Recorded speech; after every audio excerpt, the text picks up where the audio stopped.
हाल ही में रूस में राष्ट्रपति चुनाव के लिए 3 दिवसीय मतदान हुए। हालांकि राष्ट्रपति व्लादिमीर पुतिन के शासन को 6 साल के लिए बढ़ाया जाना लगभग तय है। यद्यपि इस चुनाव प्रक्रिया में स्वतंत्र मीडिया और अधिकार समूहों को पंगु बना देने के आरोप लगते रहे हैं, क्योंकि व्लादिमीर पुतिन का राजनीतिक व्यवस्था पर पूर्ण नियंत्रण है।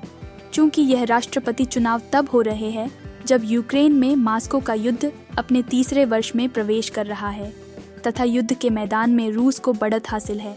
आइए समझते हैं रूस में राष्ट्रपति चुनाव के बारे में कि वहां मतदान कैसे होता है, मतपत्र पर कौन है और क्या हैं इस चुनाव के मायने। रूसी चुनाव में कौन मतदान कर सकता है?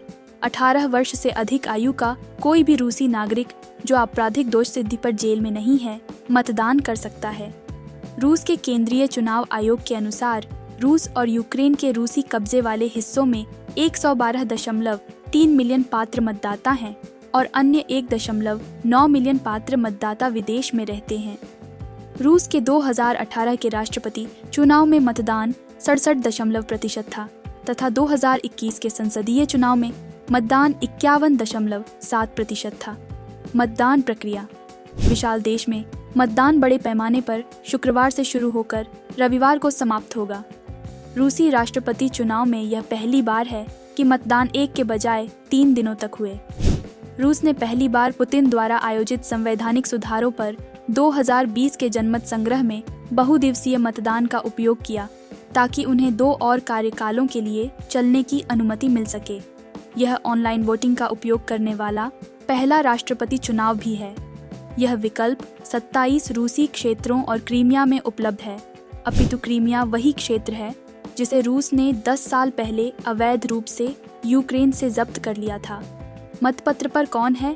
71 वर्षीय पुतिन को एक स्वतंत्र उम्मीदवार के रूप में सूचीबद्ध किया गया है और वह कार्यालय में 5वां कार्यकाल चाह रहे हैं जो उन्हें अगले 6 वर्षों तक सत्ता में बनाए रखेगा।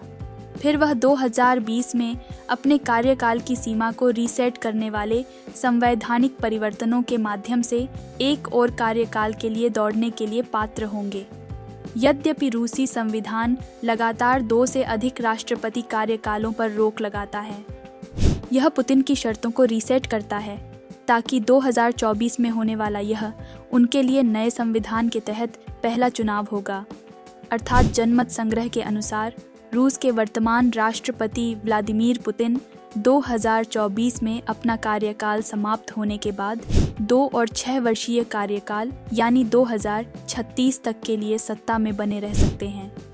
क्या रूसी चुनाव स्वतंत्र और निष्पक्ष हैं?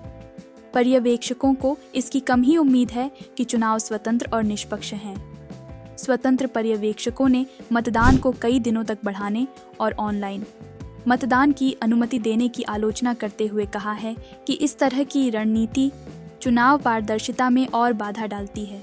2021 में विपक्षी समूहों ने कहा कि संसदीय चुनावों में डिजिटल वोटिंग में हेरफेर के संकेत मिले हैं।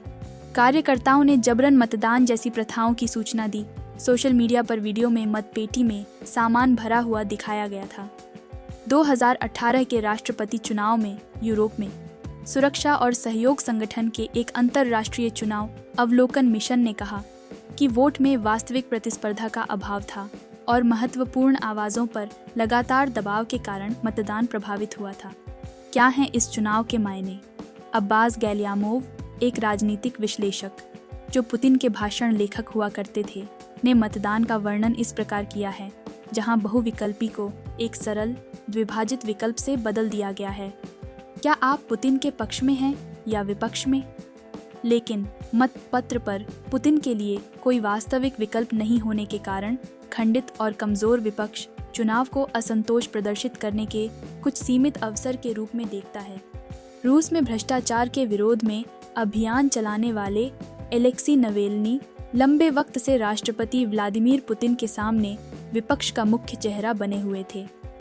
अपनी मृत्यु से कुछ समय पहले नवल्नी ने मतदाताओं से मतदान के अंतिम दिन मतदान में आने का आग्रह किया ताकि उस संदेश को इस तरह से आगे बढ़ाया जा सके कि अधिकारी रोक न सकें।